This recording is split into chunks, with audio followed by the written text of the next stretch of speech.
Hello everyone. Previous lectures we have gone through demand and supply analysis, the determinants of demand, elasticity of demand, demand forecasting and supply. Now we'll go to supply. Okay, so what is supply? Supply में basically क्या होता है कि कई सारे product की quantity होती है, ठीक है, उसको सेल के लिए यानी कि लिए बेचने के लिए रखा जाता है एक गिवन टाइम पे और एक गिवन प्राइस पे, ठीक है. So according to Thomas the supply of goods is the quantity offered for sale in a given market at a given time and at various places, ठीक है, various prices. Sorry, supply of product refers to the various amounts which are offered at sale at a particular price during a given period of time, ठीक है. लेकिन supply जो है stock से थोड़ा different होता है. स्टॉक में क्या होता है कि जो टोटल वॉल्यूम है वो एक शॉर्ट नोटिस से बुलाई जाती है, ठीक है. मार्केट में एक शॉर्ट नोटिस के लिए उसको बुलाया जाता है. तो stock is the total volume of commodity which can be brought to the into the market for sale at a short notice and supply means the quantity which is actually brought in the market, ठीक है. और जो non durable commodities है like fish and fruits, ठीक है, इनके case में supply और स्टॉक दोनों सेम रहेगा क्योंकि they can not be stored. Okay, the commodities which are not perishable can be held back if prices are not favorable and released in large quantity when prices are favorable. In short, stock is a potential supply, ठीक है. Basically आपके पास में stock होगा और आपने देखा कि prices इसके फेवर में नहीं है, ठीक है, तो आप अपने उस प्रोडक्ट को हेल्ड बैक कर सकते हो और जैसी उस प्रोडक्ट की प्राइस बढ़ेगी आप उस प्रोडक्ट को रिलीज कर सकते हो.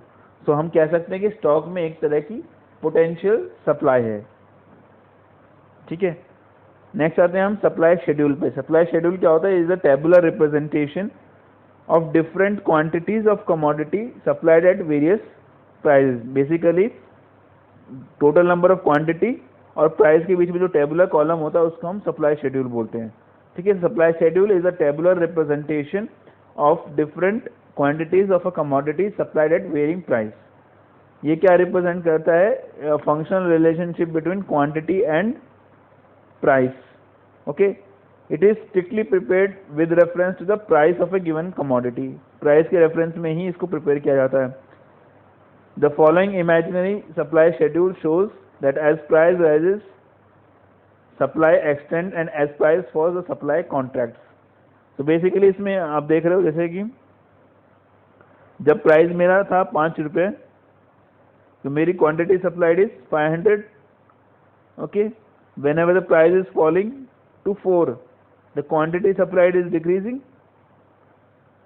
Now it is 2 converted into 3, then again it is decreasing. When it is ₹2, then again it is decreasing. Okay, so you can see whenever the price rises, जब भी प्राइस राइज हो रहा है तो मेरी जो सप्लाई है वो एक्सटेंड हो रही है. ओके, और जैसे ही प्राइस बढ़ रहा है सप्लाई हमारी कम, जैसे ही प्राइस घट रहा है किसी भी कमोडिटी का प्राइस जब घटेगा तो उसकी जो सप्लाई है वो कम हो जाएगी क्योंकि मार्केट में आपको सही दाम नहीं मिल रहा है उसका. जो प्रोडक्शन आपने किया, जब प्रोडक्शन का आपको सही प्राइस मिलेगा तभी आप उस चीज़ की सप्लाई को बढ़ाएंगे. Okay, next is law of supply. Law of supply में क्या होता है? जब सारी चीज़ों को कांस्टेंट मान के चलते हैं तो जो क्वांटिटी है वो प्राइस से डायरेक्टली वेरी करती है, प्राइस के रिस्पेक्ट में डायरेक्टली वेरी करती है. दैट इज जब प्राइस फॉल होता है तो सप्लाई जो है क्या होती है? कम हो जाती है, और जब प्राइस राइज होता है तो सप्लाई बढ़ जाती है. So other things remaining constant the quantity supplied varies directly with the price. That is when the price falls supply will contract and when the price rises supply will extend. So according to S.E. Thomas a rise in price tends to increase the supply. ठीक है, already हम discuss कर चुके हैं कि price में rise supply को increase करेगा and fall in price will tend to reduce it. So there is a functional relationship between supply and price, that is mathematically S is equal to F of P. ठीक है, supply is a function of price. So whenever there is a rise in price there will be less supply, there will be more supply. Whenever there is a fall in price then there will be less supply. So law of supply is based on number of assumptions.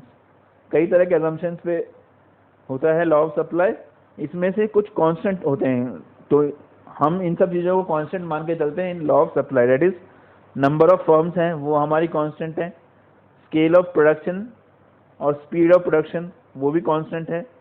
Okay, फिर availability, कोई और input उसमें जुड़ नहीं रहा है, फिर technique, same technique use हो रही है फॉर प्रोडक्शन।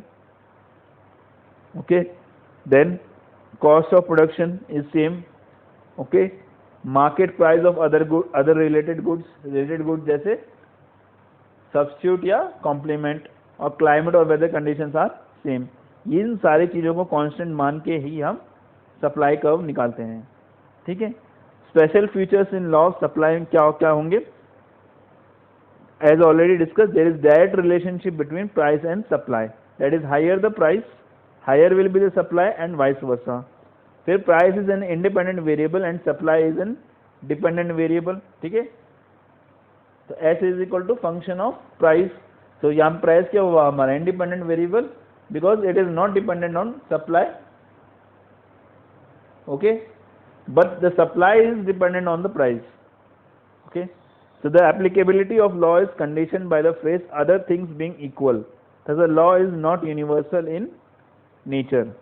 तो इसमें हम लोग मानते हैं कि कुछ चीज़ें इक्वल हैं, कुछ चीज़ें कांस्टेंट हैं, तो ये लॉ अप्लाई होता है। तो इसका मतलब ये लॉ यूनिवर्सल नहीं है।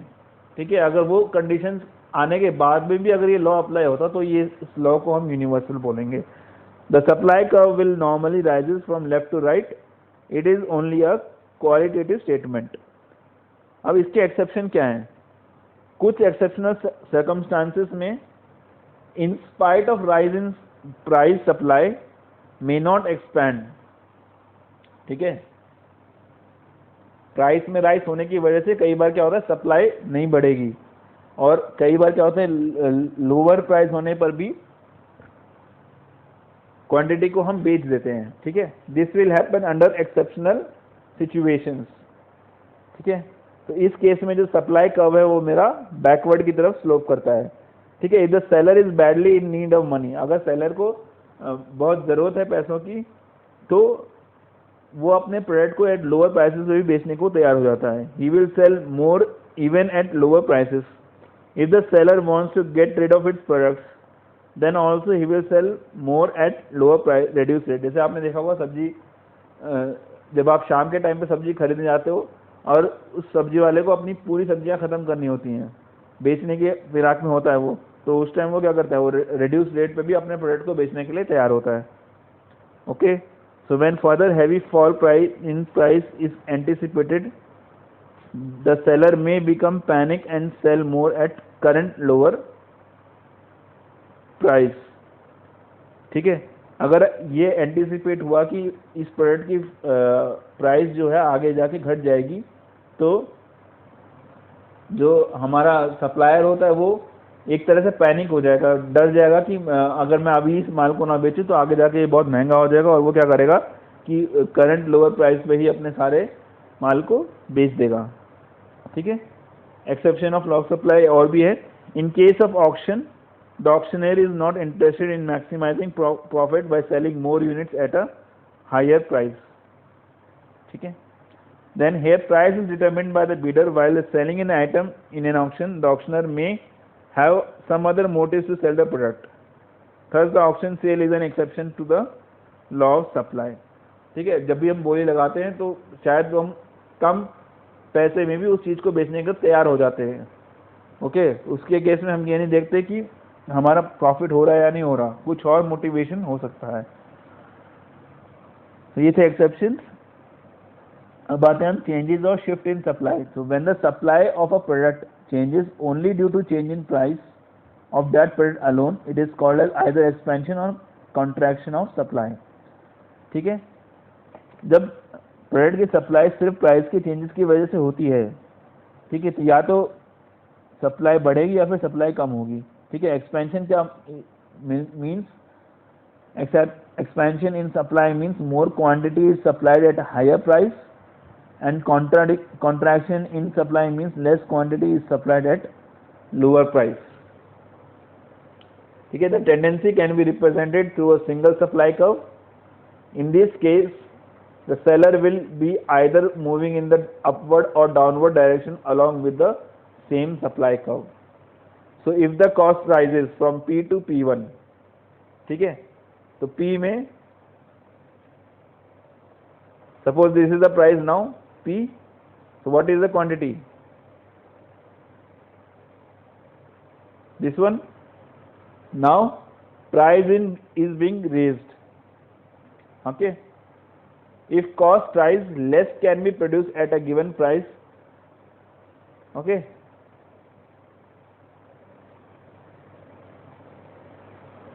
At a given price, and then the supply curve will shift to the left side. Okay.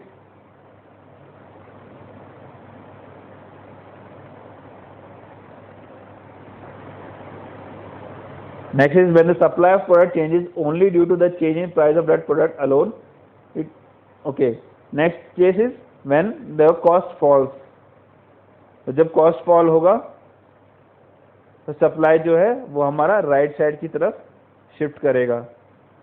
Okay.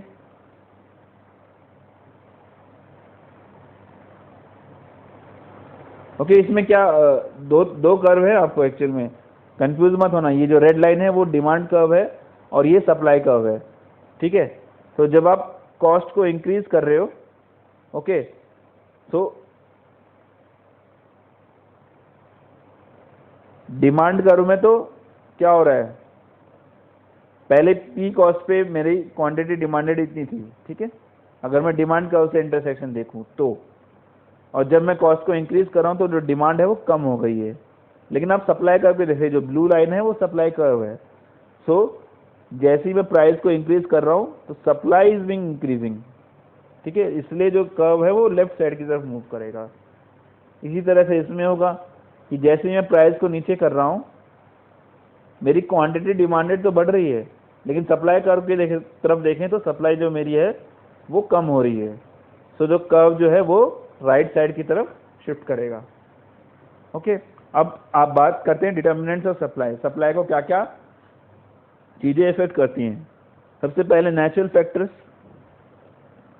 अगर अच्छी क्लाइमेटिक कंडीशन है, timely adequate well distributed rainfall है, ठीक है, तो ये सब हायर प्रोडक्शन में हेल्प करेगी और एक्सपेंशन इन सप्लाई में हेल्प करेगी. ठीक है, सपोज आप खेती बाड़ी कर रहे हो, सही समय पे बारिश आ रही है, सारी कंडीशंस क्लाइमेटिक कंडीशंस गुड हैं, ठीक है, टाइमली सब कुछ हो रहा है नेचुरल फैक्टर्स पे, तो जाहिर सी बात है कि आपका जो प्रोडक्शन है वो काफ़ी हाई हो सकता है. Then cost of production given.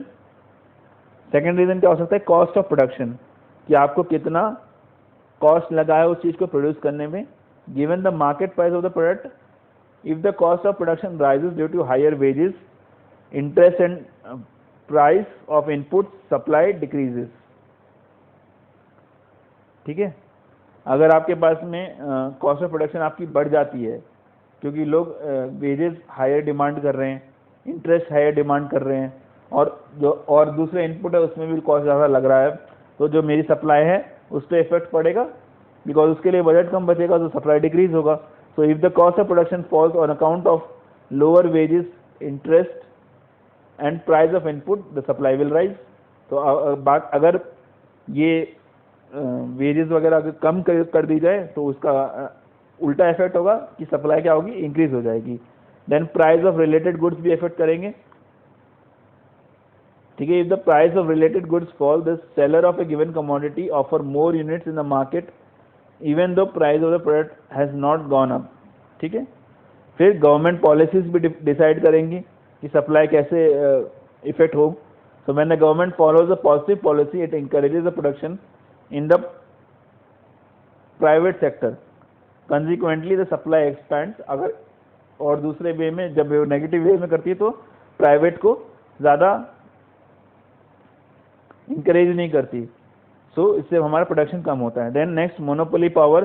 Supply tends to be low when market is controlled by monopolist और a few seller, as in the case of oligopoly. Generally supply would be under competitive conditions. तो monopoly और oligopoly market भी supply को effect करेंगे। Monopoly और oligopoly को हम detail में आगे आने वाली क्लासेस में पढ़ेंगे, ठीक है। Then number of sellers of firms, ठीक है, उस पर भी डिपेंड करेगा कि आपके पास में कितने सेलर्स हैं और कितने फर्म हैं। Supply would be more when there are large number of sellers, okay. अगर ज़्यादा नंबर ऑफ सेलर्स हैं तो हमारी सप्लाई जाहिर सी बात है ज़्यादा होगी।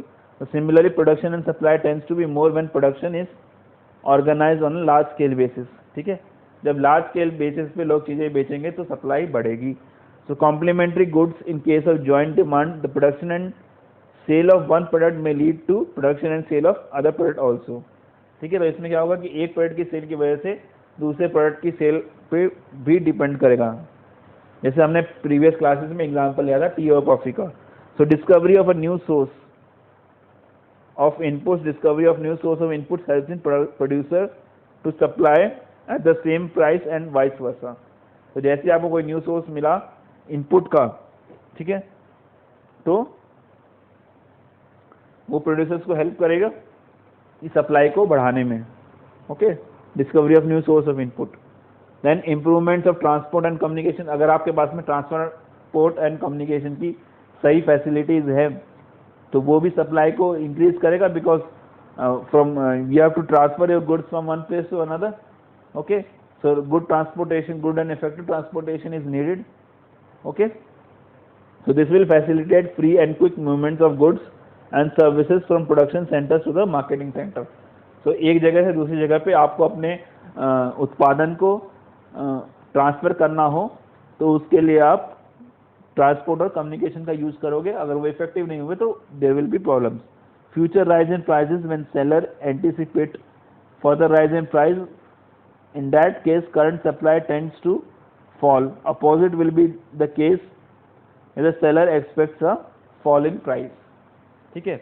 So basically correct demand forecasting भी होनी चाहिए। अगर करेक्ट डिमांड फोरकास्टिंग नहीं हुई तो क्या होगा कि अगर हमने ये एंटिसिपेट किया कि आगे जाके there will be rise in price, ठीक है, तो उस वजह से क्या होगा हमारी सप्लाई कम हो सकती है। लेकिन अगर हमने ये एंटिसिपेट किया कि there will be fall in price, then supply might rise, okay. Thank you.